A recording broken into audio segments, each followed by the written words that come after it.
अहम और बड़ी खबरें सामने आई हैं, जिसमें सबसे बड़ी और नेशनल खबर 26/11 मुंबई अटैक के मास्टरमाइंड तैयब राणा को भारत लाए जाने वाली रही। इस खबर से पूरे मुल्क में एक हलचल मची हुई है। अब क्योंकि तैयब राणा को भारत ले आया गया है और उसे एनआईए ने अपनी कस्टडी में ले लिया है, तो अब देखने वाली बात होगी कि इस मामले पर तैयब राणा को क्या होता है और मुंबई हमले के मुतासरीन को कब तक इंसाफ मिलता है।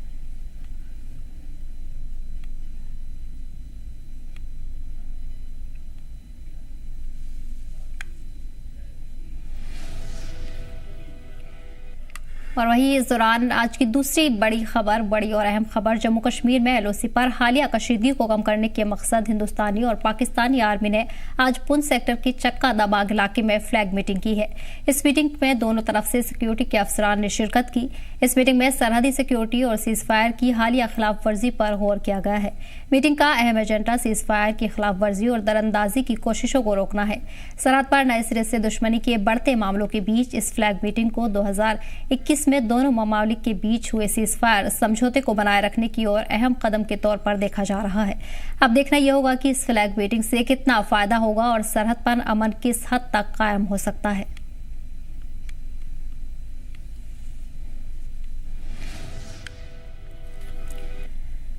हालांकि इस दौरान तीसरी खबर के तौर पर यह देखा गया है कि किश्तवाड़ और उधमपुर में दहशतगर्दों के साथ एनकाउंटर जारी है। इस दौरान दोनों मकामात पर 2 से ज्यादा दहशतगर्द के छिपे होने की खबर है। दोनों तरफ से ही गोलीबारी भी की जा रही है। हालांकि सिक्योरिटी फोर्सेस का दावा है कि दहशतगर्दों को घेरा गया है, लेकिन देखने वाली बात यह होगी कि ऐसे में दहशतगर्दों मामलों के पीछे कौन असल में है और इसकी मंशा क्या कुछ है, किस तरह इस पर लगाम लगाई जा सकती है। वहीं इस दौरान कई दूसरे मकामात पर भी दहशतगर्दों की तलाशी बड़े पैमाने पर की जा रही है।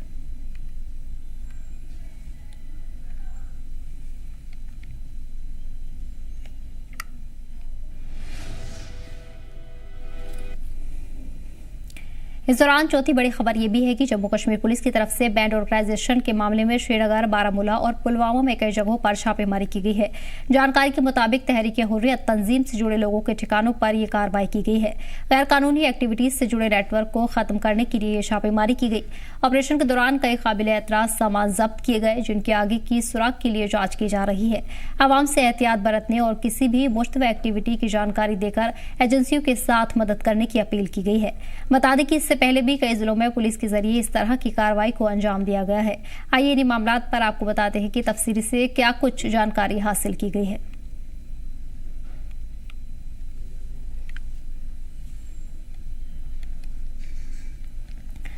और इसी पर खास चर्चा के लिए हमारे साथ defence expert lieutenant general Sanjay Kulkarni जुड़ गए हैं। इसके अलावा हमारे साथ ब्रिगेडियर डॉक्टर सागर धीमन डिफेंस एक्सपर्ट भी जुड़ गए हैं। बहुत बहुत इस्तकबाल है आप दोनों हजरात का। सबसे पहला रुख संजय साहब आपका करना चाहूंगी। जिस तरह से देख रहे हैं कि आज की बड़ी खबर ये पूरा दिन चर्चा में रही है कि तैयब राणा को भारत ले आया गया है, लेकिन अब भारत की तरफ से आगे क्या कदम उठाए जा सकते हैं? क्या इस बात को मुमकिन किया जा सकता है कि 26/11 के हमले में जो मुतासरीन थे उन्हें अब इंसाफ मिल सकेगा?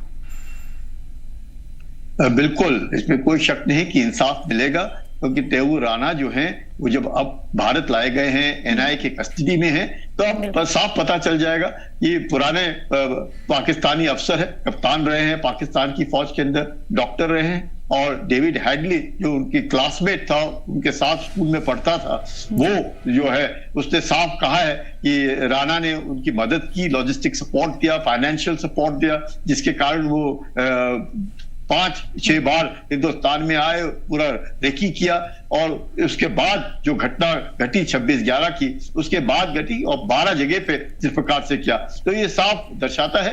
और इससे ये पता चलेगा कि पाकिस्तान जो है उसका हाथ कितना है इसमें, क्योंकि पाकिस्तान ने तो पल्ला चाड़ दिया। वो कह रहे हैं कि तैयब राणा तो कैनेडियन सिटीजन है, वो हमारा नहीं है। डेविड हेडली तो यूएस सिटीजन है, ये हमारा नहीं है, जबकि दोनों पाकिस्तानी हैं।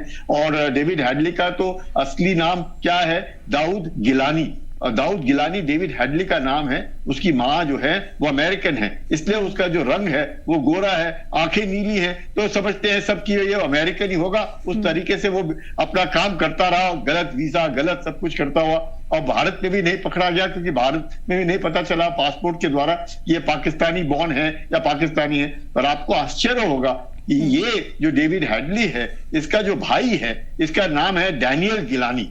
डैनियल गिलानी, इसके भाई का नाम है, सगा भाई है इसका, जो उस वक्त के जो प्रधानमंत्री थे पाकिस्तान के 2008 से 2012, कौन प्रधानमंत्री रहा उनका, तो गिलानी। और जो गिलानी प्रधानमंत्री थे उनका ये प्रवक्ता था, इसका भाई डैनियल गिलानी। और उसी वक्त 2008 26/11 को हादसा हुआ।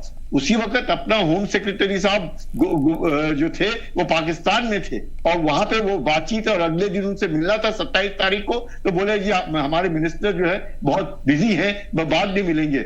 इतना ही नहीं कि कुरैशी जो पाकिस्तान के फॉरेन मिनिस्टर हैं वो हिंदुस्तान में थे, और उस वक्त ये सब किसने बातचीत करे कि दहशतगर्दी के बरखिलाफ दोनों देश किस तरह के कदम उठाएंगे।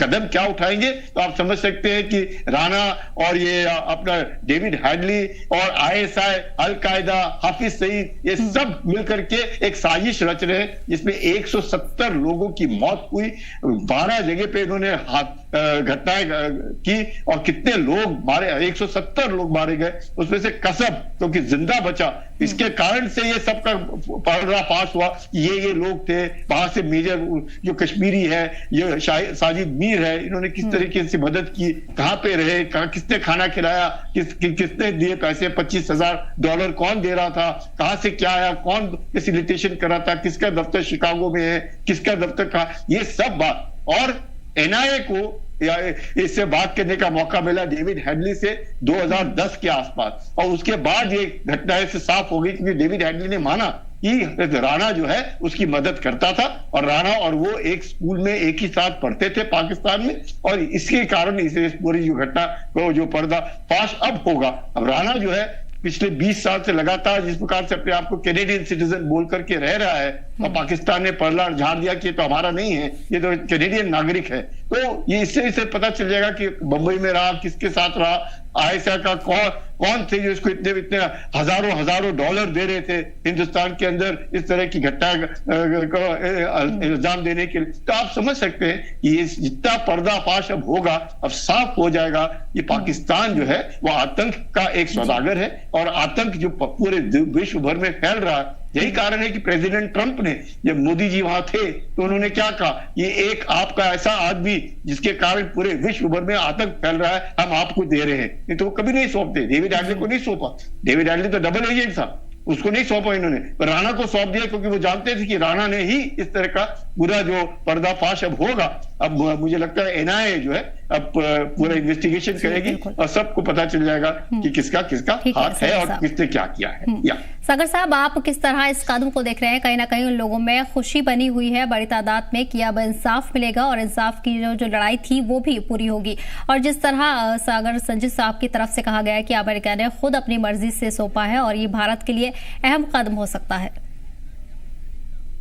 देखिए, इसमें 2-3 चीजें हैं जो बड़ी इंपॉर्टेंट है।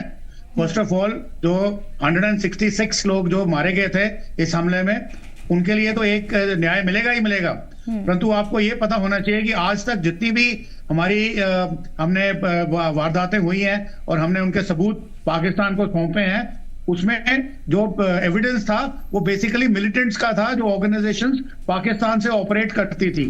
परंतु जहां तक पाकिस्तानी आर्मी या आईएसआई का सवाल था, ये सिर्फ एक सर्कमस्टेंशियल एविडेंस था। इसीलिए पाकिस्तान के जो लोग थे, जब हमारा डोजियर जाता था तो वो कहते थे लिटरेचर आया है, परंतु अभी ये जो ताउर राणा जो है, ये पाकिस्तानी आर्मी में मेजर साहब थे और डॉक्टर थे, he was part of the Pakistani armed forces. अब इसका जो लिंक या जो कुछ ये अभी बताएगा या उससे उगलवाया जाएगा, उससे पाकिस्तानी एस्टैब्लिशमेंट, आर्मी और आईएसआई का डायरेक्ट लिंक एस्टैब्लिश होने की चांसेस हैं, और उसकी वजह से पूरी दुनिया में क्या है कि एक खलबली मचेगी, क्योंकि अभी तक पाकिस्तान हमेशा डिनायल मोड में रहता है। हालांकि दुनिया जानती है सच क्या है, परंतु पाकिस्तान मानने को तैयार नहीं होता। परंतु अब अगर ये आदमी बोलेगा तो पाकिस्तान के पास कोई चॉइस नहीं रहेगी मानने के लिए कि यस, पाकिस्तान की जो एस्टैब्लिशमेंट है, चाहे वो सीआईए की मदद थी या यूएस की डीप स्टेट उनकी मदद करती थी, आईएसआई थी, उनके डायरेक्ट लिंक्स हैं इन हमलों के साथ। तो ये पाकिस्तान के लिए एक बहुत ही चुनौतीपूर्ण विषय होगा, क्योंकि इसके बाद अगर एफएटीएफ की भी बारी आएगी, क्योंकि पाकिस्तान की माली हालत बहुत खस्ता है, तो उनको जो उभारने के लिए 3 कंट्रीज आए थे, जो 3 कंट्रीज की रिक्वायरमेंट होती है, जैसे आए थे China, Malaysia and Turkey. China तो खैर है, मलेशिया का भी रुख बदल चुका है, वो भारत के साथ व्यापार करना चाहता है, हमारे डिफेंस वेपन्स खरीदना चाहता है। और जहां तक टर्की का सवाल है, वो अर्दोगान जो है इस वक्त वो राइट विंगर हैं, वो इस वक्त काफी मुसीबत में है, और उनका जो प्रतिद्वंदी है इमामोग्लू, जिसको उन्होंने अभी गिरफ्तार कर रखा है, उनकी पॉपुलैरिटी बढ़ती जा रही है। तो लाइकलीहुड है कि वो पावर में आ जाएंगे, और खुद वो एक मॉडरेट किस्म के लीडर हैं, तो वो भी खत्म हो जाएगा। तो ये पाकिस्तान के लिए चुनौती हो जाएगी अगर इस खुलासे के बाद वो FATF की लिस्ट में वापस में ग्रे में जाता है या ब्लैक में जाता है, तो ये it be a major problem for Pakistanis. और दूसरी बात मैं आपको ये बता दूं कि ये जो पाकिस्तान में मेजर थे, उसके बाद इन्होंने जब डेविड हेडली के मदद के साथ अपना बॉम्बे अटैक को मास्टरमाइंड किया, और बड़ा स्ट्रेटेजिकली किया, बड़ी चालाकी से किया, यानी कि जो जितने भी टेररिस्ट थे उनकी बॉडी के ऊपर कोई भी चिन्ह नहीं छोड़ा कि वो पाकिस्तान के हैं या किसी समुदाय के हैं, बल्कि उन्होंने उनके हाथ में मौलियां बंधवा के भेजी ताकि वो पता लगे कि ये हिंदू राइट विंगर्स का अटैक है। बट चूंकि हमने कसम को पकड़ लिया, तो इसलिए वो चीज निगेट हो गई। दूसरा, इसके बाद 2009 में ये अरेस्ट होने से पहले इन्होंने फिनलैंड में भी एक ऐसा ही अटैक कराया, उसकी वजह से ये पाकिस्तान की ISI का एक एसेट बन गए। और वो वाले जितने सारे सबूत अभी मिलेंगे भारत की सुरक्षा एजेंसियों को इंटेरोगेशन के दौरान, तो उससे ये सारी दुनिया में बड़ी खलबली मचेगी। और अमेरिका ने इसको क्यों दिया है? क्योंकि पाकिस्तान अमेरिका के लिए हमेशा ही एक बहुत ही जियो स्ट्रेटेजिक लेवल पे एक इंपॉर्टेंट पोजीशन में रहता था, या उसकी ज्योग्राफिकल पोजीशन ऐसी है। परंतु जब से अमेरिका ने अफगानिस्तान से रिट्रीट किया है, और ट्रंप की जो पॉलिसीज हैं वो वॉर की तरफ कम, ट्रेड की तरफ ज्यादा है, तो पाकिस्तान की इंपॉर्टेंस इतनी कम हो गई है। इसलिए अगर पाकिस्तान खड्डे में जाता है इसके बयान के साथ, तो अमेरिका को कोई तकलीफ नहीं है। उसी चक्कर के आते उन्होंने बोला कि हमारी जो रिश्ते हैं भारत के साथ ज्यादा अच्छे हैं वीजा वी पाकिस्तान, हमें भारत की ज्यादा जरूरत है वीजा वी पाकिस्तान, चाहे वो ट्रेड हो, चाहे वो सिक्योरिटी इंडो पैसिफिक हो, या कोई भी चीज हो। इसलिए उन्होंने उसको सौंपने का फैसला किया है। जैसा कि अभी मेरे साथी पैनलिस्ट ने बताया कि वो उन्होंने डेविड हेडली को नहीं बेचा है, उसको नहीं, दाऊद जिलानी को नहीं दिया है, क्योंकि वो अभी भी डबल एजेंट है। और अगर वो उनको भी दे देते हैं, हु नोज ट्रंप का कब माइंड चेंज हो जाए, तो ये एक कोलैबोरेशन हो जाएगी, तो दुनिया के लिए एक मिसाल बनेगी, और लोगों को मानने पे विश्वास हो जाएगा कि पाकिस्तान की आर्मी, पाकिस्तान की एस्टैब्लिशमेंट या पाकिस्तान की ISI जो खुफिया एजेंसीज हैं, वो डायरेक्टली इन्वॉल्व हैं इसके अंदर। जी बेशक। तो सज्जिद साहब, कहीं ना कहीं ये साफ हो जाएगा भारत के इस कदम उठाने के बाद पाकिस्तान का जो दोहरा रवैया है और आतंकवाद को जो समर्थन है वो और ज्यादा क्लियर हो जाएगा। क्या अभी भी कोई पैतरा है जिसको पाकिस्तान अब अपना सकता है?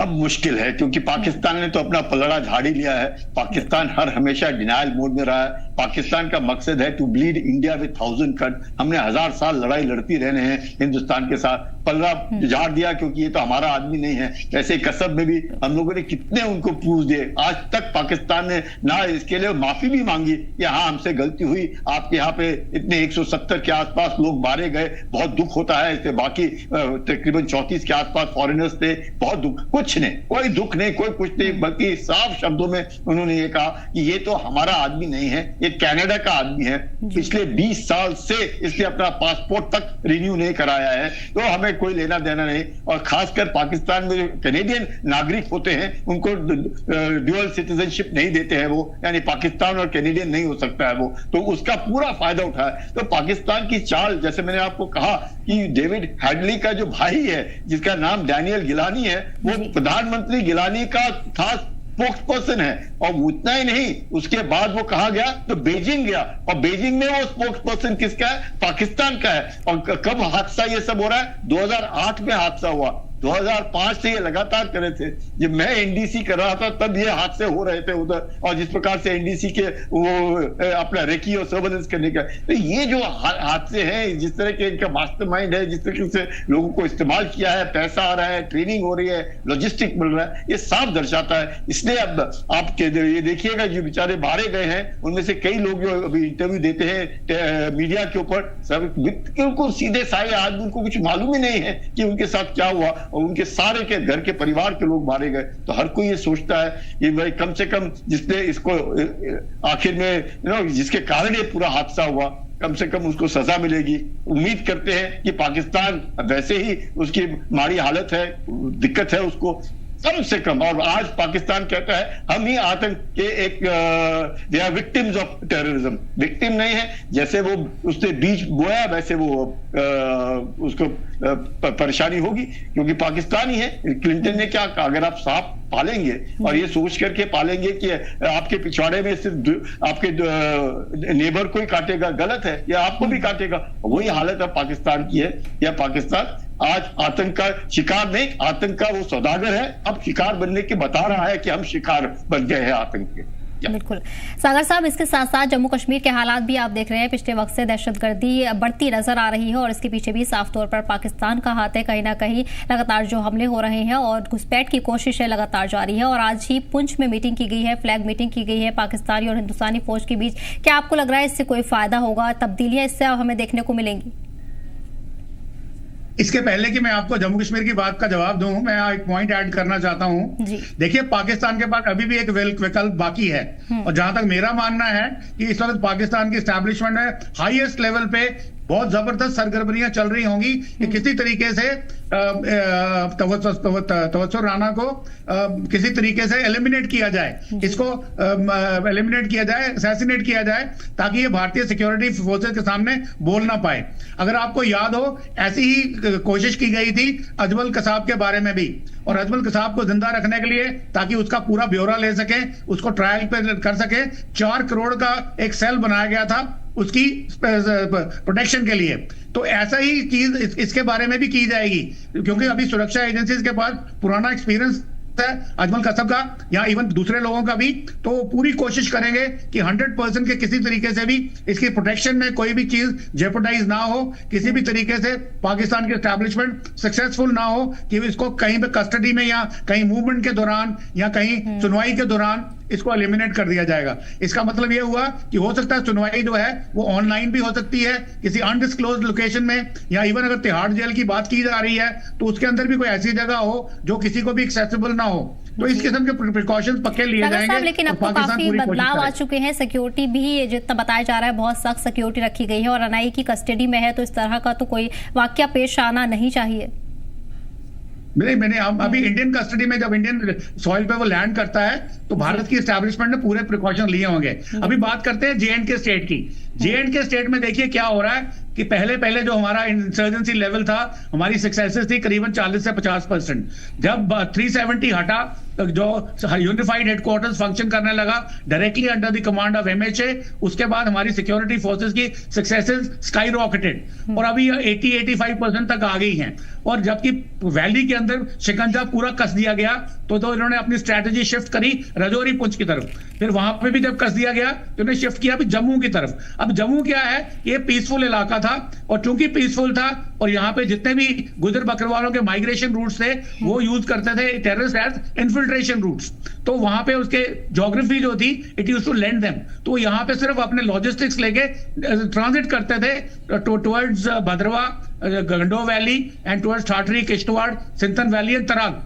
परंतु अभी उन्होंने देखा कि जम्मू खाली है और यहाँ पे जो थोड़ी बहुत डिप्लॉयमेंट थी सिक्योरिटी फोर्सेस की वो भी शिफ्ट कर ली गई towards Galwan after the Galwan had happened in 2020। तो उन्होंने बोला ये इलाका खाली है, तो यहाँ सरगर्मियां बढ़ गई हैं। अभी ये जो फ्लैग मीटिंग आज हुई है हमारा इंडिया के साथ, पाकिस्तान के साथ इंडिया पाकिस्तान का एक पैक्ट है, सीज फायर वायलेशन नहीं करनी है, परंतु पाकिस्तान की तरफ से सीज फायर वायलेशन होती हैं और कंटिन्यूसली हो रही हैं। और ये सारी की सारी वायलेशन बेसिकली अटेम्प्ट्स हैं इन्फिल्ट्रेशन के, ताकि वहां पे आप गोला बारूद चलाइए ताकि भारत की फोर्सेस पिन डाउन हो जाए और आपके जो दहशतगर्द है वो एक एक दो की टोलियों में निकलते जाएं डिफरेंट जहां पे ब्रोकन ग्राउंड है। तो अभी जब फ्लैग मीटिंग में मेरा मानना है कि वहां पे सारे जो पाकिस्तान के ऑफिसर्स या इंडियन के वो सब बोलेंगे जी सब ठीक है, हमने नहीं किया, हमको नहीं मालूम, अगर ये शायद दहशतगर्द है जो हमारे कंट्रोल में नहीं है, ये नॉर्मल बात बोली जाएगी और at the end of it कुछ नहीं होएगा, क्योंकि वो मानेंगे ही नहीं कि वो जो इन्फिल्ट्रेशन में जो सीज फायर वायलेशंस है वो पाकिस्तानी आर्मी की तरफ से की गई हैं। ये है कि आप इसके बाद हमें पता चल जाएगा कि हमने दुनिया को बता दिया कि देखो Pakistan is doing ceasefire violation bent upon inducting terrorist into Indian territory to violate the atmosphere here.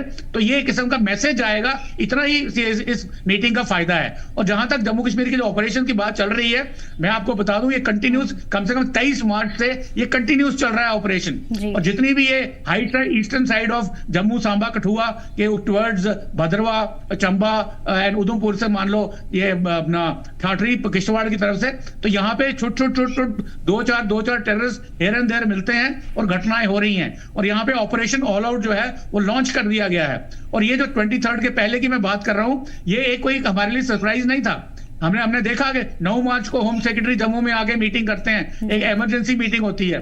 उसका 16 या 17 मार्च को फिर से होती है। उसका 18 मार्च के ऊपर जितनी भी हमारी डिप्लॉयमेंट है पुलिस की, आर्मी की, आर्मड कोर की, डिफेंस की, वो एरिया डोमिनेशन का निकल पड़ते हैं। क्योंकि उसका मतलब है कि हमारे पास इनपुट थी कि कुछ ऐसी कोई बड़ी घटना होने वाली है, और वो एक्चुअली 23 को पूरे फुल फ्लैश स्टार्ट हुई है। तो उसको काउंटर किया जा रहा है। तो ये कहना गलत है कि भाई सिक्योरिटी फोर्सेस सक्सेसफुल क्यों नहीं हो रही। सिक्योरिटी फोर्सेस प्रोएक्टिव मोड में है और वो जानते हैं कि किस तरीके से उनको एलिमिनेट करना है। परंतु जैसे मैंने बोला, initiative is always with the attacker, and attacker यहाँ पे इन्फिल्ट्रेटर्स हैं, तो वो अपनी स्ट्रेटजी बदलते रहते हैं।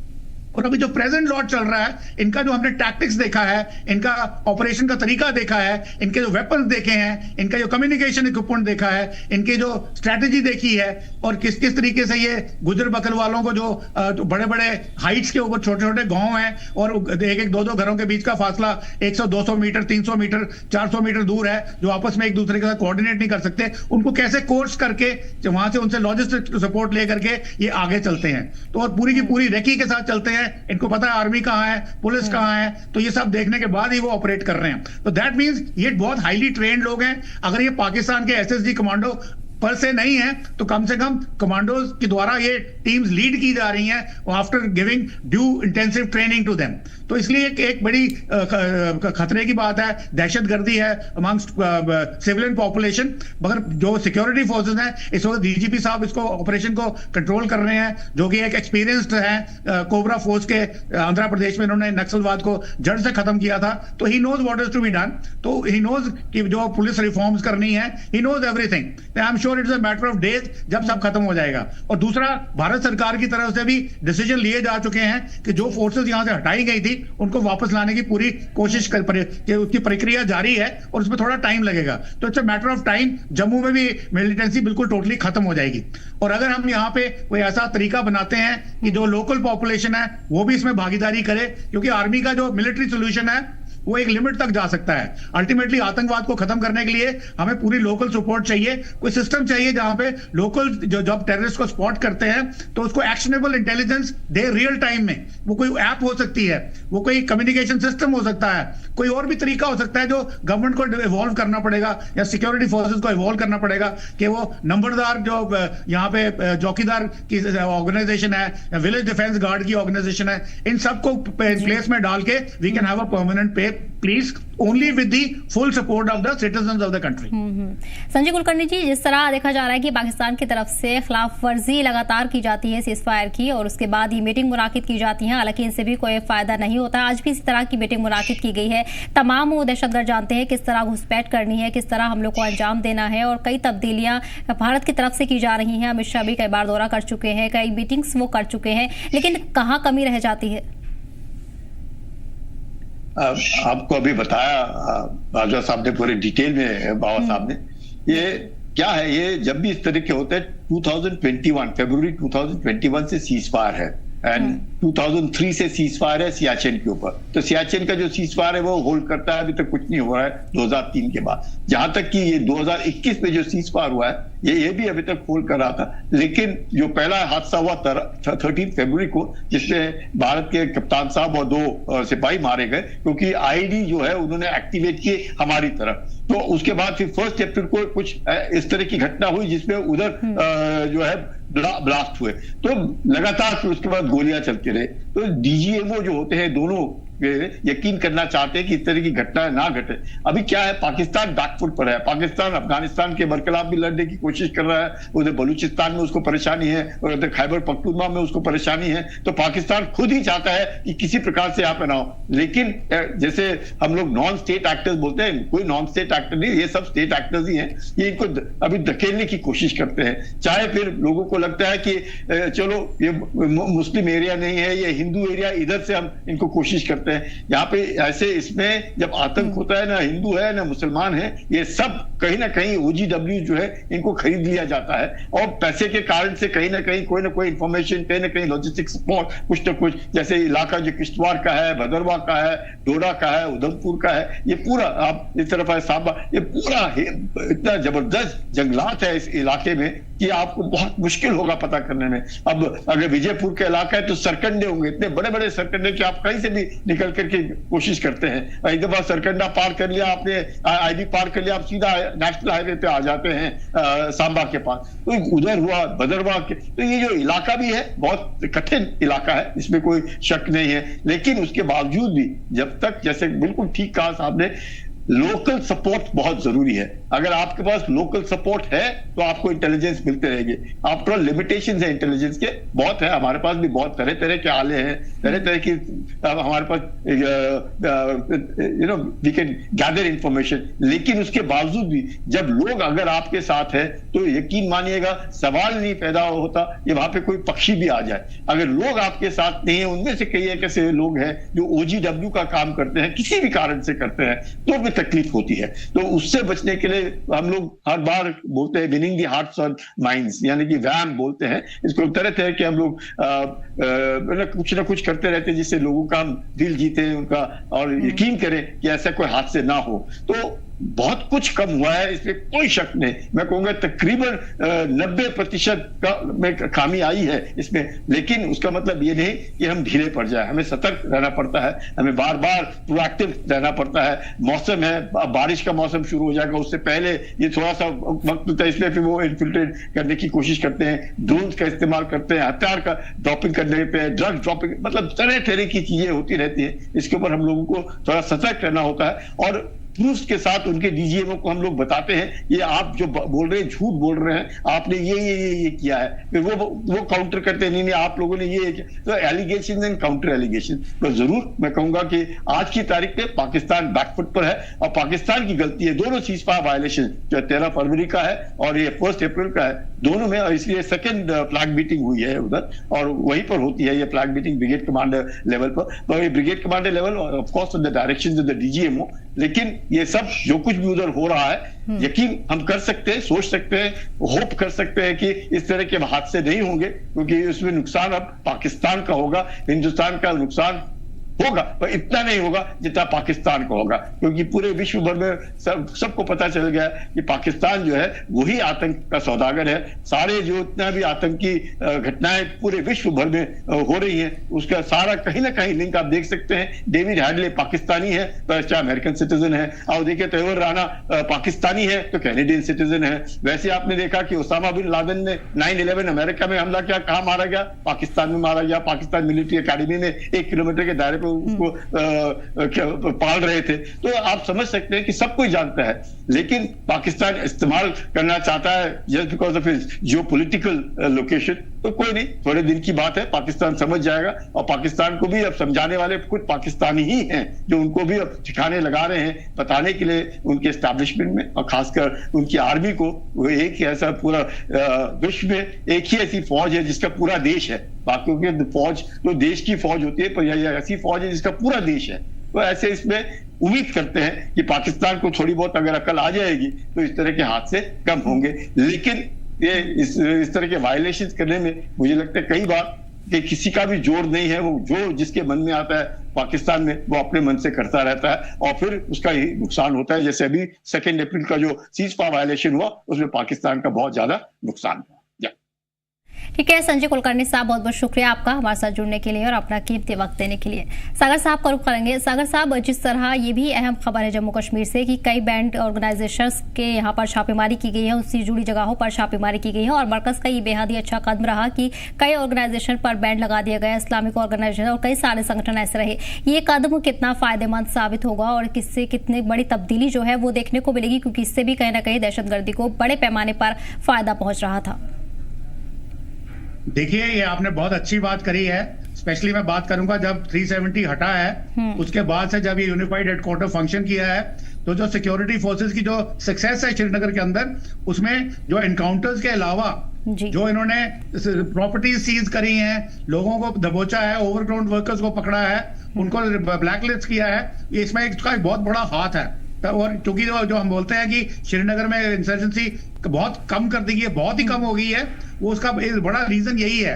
अभी मैं आपको बता दूं, अगर आप जम्मू कश्मीर में रहते हैं और यहाँ के कोई भी लोकल पेपर्स को पढ़ते हैं, हर रोज कहीं ना कहीं रेड्स हो रही हैं, हर रोज लोगों को OGWs को पकड़ा जा रहा है। अगर वो इंडिया में नहीं है, उनकी प्रॉपर्टीज सीज की जा रही हैं, अगर वो उनके पासपोर्ट जब्त कैंसिल किए जा रहे हैं और उनको उनके जो रिश्तेदार हैं उनको भी इंटेरोगेशन के लिए बुलाया जा रहा है। और उसका रीजन ये है कि मैं खुद जब इस एरिया का दौरा करता हूं रेगुलर इंटरवल्स पे, तो पिछले साल मुझे ये देखने में चेंज नजर आई in the areas as far flung as Kishtwar के आगे पाडर और सिंथन की तरफ से, जो माना जाता है कि वो इंसर्जेंट्स के गढ़ थे। यहाँ बहुत वहां की जो population, specially the Muslim population, वो टेररिस्ट को सपोर्ट करती है। वहां पे जब हमने उनसे बात करी तो यूथ ने बोला, सर हम देख रहे हैं, हमारे पास टेलीविजन है, इंटरनेट है, हम जानते हैं भारत कहां जा रहा है और पाकिस्तान कहां जा रहा है। तो अब अगर हमें पता है कि अगर हमें टेररिस्ट बनना है तो हमारी शेल्फ लाइफ 3 हफ्ते या 3 महीने से ज्यादा नहीं है। मींस कि हमें एलिमिनेट कर दिया जाएगा मैक्सिमम 3 मंथ्स के अंदर। तो उसकी जगह पे अगर भारत में इकोनॉमिक ग्रोथ हो रही है, कनेक्टिविटी बढ़ रही है, हमारे को इतनी फैसिलिटीज मिल रही हैं, तो why should we not be part of the success story of India और ज्यादा खुशहाल रहे और पीसफुल रहे। तो इस किस्म की जो चेंज आ रही है, स्पेशली यूथ के माइंड में, जो थोड़े रेडिकलाइज लोग पुराने होंगे, उनकी मैं बात नहीं कर रहा, तो ये एक बहुत वेलकम चेंज है। ये और इसीलिए हो रही है क्योंकि उनको पता लग गया है कि अगर मैं गया या मेरे भाई बंधु कोई गए हुए हैं तो मैं फंस जाऊंगा, अगर मैं गया तो मेरे भाई बंधु पीछे से फंस जाएंगे, यानी कि हमारी फैमिली को कोई रिस्पाइट नहीं मिलेगा।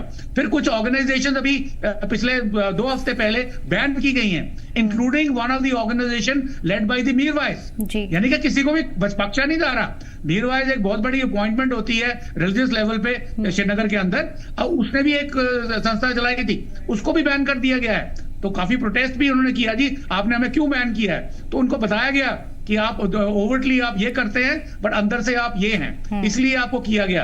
अगर वो उस बात को से इत्तेफाक नहीं रखते, जैसे कि बहुत सी पॉलिटिकल ऑपोजिशन पार्टीज ने बोला, कांग्रेस पार्टी ने, कि ये सिर्फ एक खामखा पकड़ने वाली चाल है, एक तंग करने वाली बात है। अगर वो तंग करने वाली बात थी और वो ऑर्गेनाइजेशन अच्छी थी तो वो कोर्ट में क्यों नहीं गए अपनी बैन के अगेंस्ट? कोई कोर्ट में नहीं गया, बैन हो गया, चुप करके बैठ गए। तो इसलिए इसका मतलब ये है कि लोगों को एटलीस्ट श्रीनगर के अंदर, वैली के अंदर, इवन जम्मू कश्मीर के अंदर जो लोग अपने आप और फिलहाल आपको बता दें कि लगातार सर्च ऑपरेशन कई इलाकों में जारी है। इस दौरान कई इलाकों की घेराबंदी की गई है। बड़े पैमाने पर दहशतगर्दों को ढूंढने की कोशिश की जा रही है। जम्मू कश्मीर में कई सख्त कदम उठाए गए हैं और इसी सिलसिले में कई हाई लेवल मीटिंग भी मुनाकिद की गई है। वज़ीर दाखिला की तरफ से भी इन मीटिंग्स की सदारत